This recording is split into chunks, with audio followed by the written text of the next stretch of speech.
మరి ఇక్కడ పెద్ద ఎత్తున జాబ్ మేళా అనేది ఈరోజు పాలకుర్తి నియోజకవర్గంలో హెచ్ఆర్జేఆర్ అంటే హనుమాన్లా ఝాన్సీ రెడ్డి అండ్ రాజేందర్ రెడ్డి ఫౌండేషన్ ద్వారా ఇక్కడ మా ఎమ్మెల్యే గారు యశస్వి రెడ్డి గారి ఆధ్వర్యంలో ఇక్కడ పెద్ద జాబ్ మేళా అనేది జరుగుతున్నది.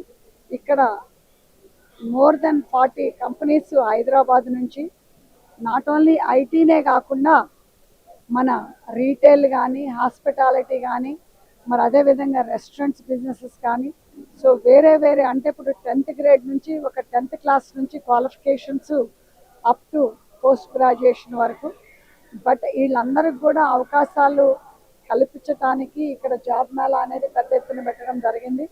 సో అదేవిధంగా మనకు హైదరాబాద్ నుంచి 100+ హెచ్ఆర్ రావటం జరిగింది.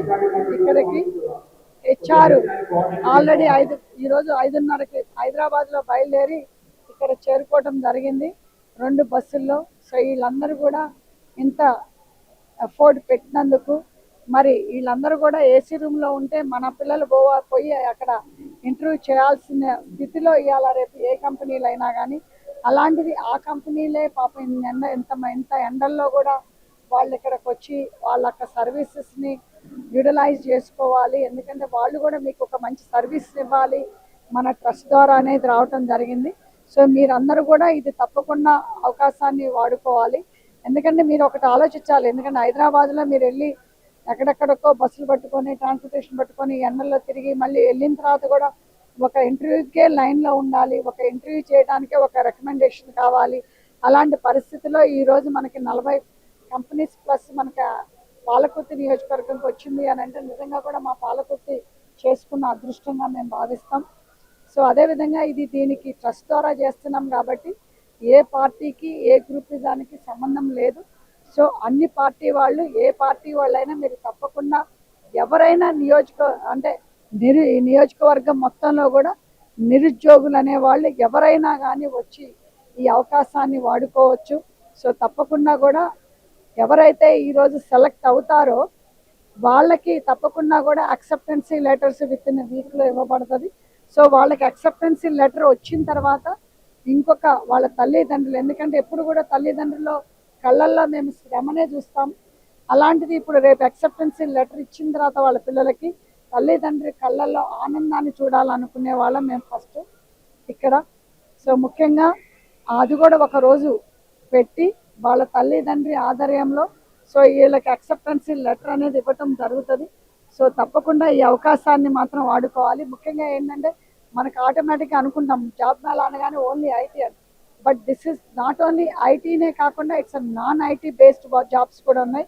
సో తప్పకుండా ఎవరైతే నిరుద్యోగులు ఉంటారో మీరు తప్పకుండా వాళ్ళు అప్లై చేసుకొని ఇది ఉద్యోగం లాగా చూడకండి, మనకు ఒక కెరీర్ లాగా చూసి దాంతో మనం పైకి వెళ్ళాలే కానీ ఇది ఒక జాబ్ లాగా చేస్తే మనం అక్కడే ఉండిపోతాం మన లైఫ్లో. ఏ చిన్న జాబ్ అయినా పెద్ద జాబ్ అయినా కానీ ఒక కెరీర్ లాగా చూడాలి.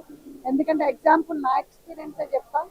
నేను ఫస్ట్ ఉద్యోగము ఫార్మసీ టెక్గా చేసినప్పుడు అమెరికాలో నా జీతం $3.25 అంటే $3.25కి నేను ఫస్ట్ ఉద్యోగం చేశాను. అలాంటిది ఇప్పుడు నేను గంటకి $500. సో అలాంటిది ఇప్పుడు మనము ఫస్ట్ ఉద్యోగం ఎంత పెద్దది ఉద్యోగం ఎంత చిన్నది అనేది కాదు. ఈ చిన్న ఉద్యోగమైనా పెద్ద ఉద్యోగమైనా అనేది మనకు ఆత్మ గౌరవాన్ని నింపుతుంది. మనకు ఒక కాళ్ళ మీద మన ఒక బతుకు తెరువు అనేది ఉంటుంది. మళ్ళీ ముఖ్యంగా మన ఫ్యామిలీలకి మనం సపోర్ట్ చేయడం అంటే జరుగుతుంది.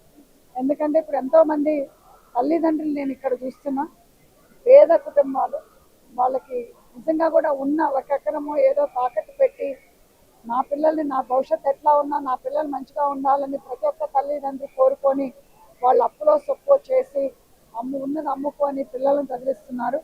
ఇదనేది మీ తల్లిదండ్రులకి మాత్రం మీరు ఇది ఒకటి చేసి పెడితే వాళ్ళ కష్టం మొత్తం కూడా వాళ్ళ కళ్ళల్లో ఆనందాన్ని చూసిన తర్వాత వాళ్ళ కష్టం కూడా మర్చిపోతారు. సో తప్పకుండా ఇలాంటి పిల్లలకి ఇలాంటి తల్లిదండ్రులకు కూడా నేను చెప్పేది ఏంటంటే మీరు చదివియటమే కాదు పిల్లల్ని ఒక ఉద్యోగాలు చేయాలి. ఆడపిల్లలైనా మగపిల్లలైనా వాళ్ళకి పొలాలు ఉండొచ్చు, వాళ్ళకి బిజినెస్లు ఉండొచ్చు, అయినా కానీ వాళ్ళు ఇండివిజువల్గా చేసుకున్నప్పుడే వాళ్ళు ఇండివిజువల్గా ఎదగలుగుతారు.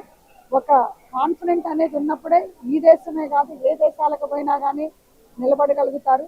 మరి ముఖ్యంగా నేను రాబోయే తరానికి చెప్పేది ఏంటంటే ఒక కమ్యూనికేషన్ అనేది మీరంతా ఇంగ్లీష్ మీడియంలో చదివినా ఎన్ని డిగ్రీలు తెచ్చుకున్నా కానీ ఇంకా మన పిల్లల్లో అది లోపం అంటూ అనేది జరుగుతున్నది. తప్పకుండా ఇది కమ్యూనికేషన్ అనేది ఒకటి సీరియస్గా తీసుకొని ఒక ఇంటర్వ్యూకి పోయినా కానీ మనం ఒక ఇంటర్వ్యూలో కమ్యూనికేషన్ అనేది స్కిల్స్ అనేది లేకపోతే మనం మంచిగా ఇంటర్వ్యూ చేయలేం. సో ఈ కమ్యూనికేషన్ కూడా మనకి డిగ్రీలు ఎట్లయితే మనకి ఇంపార్టెంట్ అనుకొని మనం డిగ్రీలు పక్కా చేతుల్లో పట్టుకున్నామో అట్లానే ఇంకొక చేతిలో కూడా మన కమ్యూనికేషన్ అనేది స్కిల్స్ అనేది వెరీ ఇంపార్టెంట్. ఈ రెండు కలిసినప్పుడే మనం ఒక వరల్డ్ని కాంకర్ చేయగలం.